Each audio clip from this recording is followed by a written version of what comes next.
वालिदैन के साथ हुस्न सलूक के अबवाब में ये चीज़ मौजूद है कि अगर वालिदैन ज़िंदा हों उनके साथ हुस्न सलूक के साथ पेश आया जाए, उनकी बात मानी जाए, उनकी बात का जवाब नरम लहजे में दिया जाए। आज मैं अगर 80% कहूँ तो यकीनन ये मुबालगा नहीं होगा।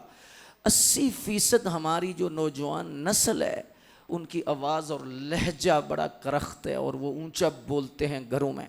बाज़ ऐसे लोग होते हैं कि वो अच्छे नमाजी भी हैं, अच्छे अंदाज में वो बाइखलाक हैं, बाकिरदार हैं और लोगों के यहाँ बड़े सोशल हैं और लोगों के यहाँ उनकी बहुत PR अच्छी है, लेकिन जब घर जाते हैं तो 0 नंबर लेते हैं।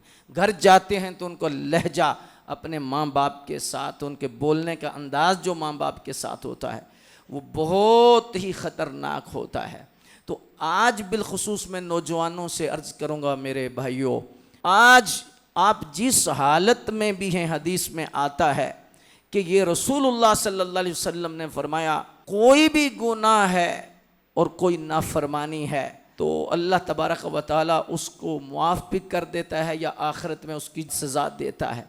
लेकिन वालिदैन के साथ बुरा सलूक करना और उनकी दिल आज़ारी करना, फरमाया ये इतना बड़ा गुनाह है कि दुनिया में ज़रूर सज़ा भुगतेगा, ज़रूर उसको अल्लाह पूछेगा और उसे सज़ा होगी, मुआफ़ी नहीं होगी, किसी सूरत में माफ़ी नहीं हो सकती उसकी।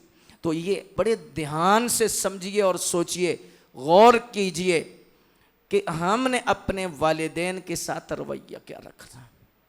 आप दे कुछ नहीं सकते, आपने सारी ज़िंदगी खाया है, आज 4 दिन आपको कमाने के लिए मिले हैं और आपका लहजा बदला है कि अब्बा जी तो अनु की पता है, अम्मा जी तो अनु की पता है। आज तो लहजा बदल रहा है, अभी तो उनके नाखूनों से शायद बदबू भी न गई हो जो तेरी गंदगी साफ़ करते थे और तुझे आज आंखें लग गई हैं और तुझे ज़ुबान लग गई है और आज तू बोलने लग गया है और माँ के साथ तेरा लहजा इतना करख्त है और बाप के साथ तू उस लहजे से बोलता है। तो ये चीज़ें अल्लाह को नाराज़ करने वाली हैं, रिज़्क़ के दरवाज़े बंद करती हैं, खैर के दरवाज़े बंद करती हैं, रहमत के दरवाज़े बंद करती हैं। अगर वालिदैन दिल में भी नाराज़ हों तो फरमाया इबादत मशरूत हो जाती है कबूलियत के लिहाज से।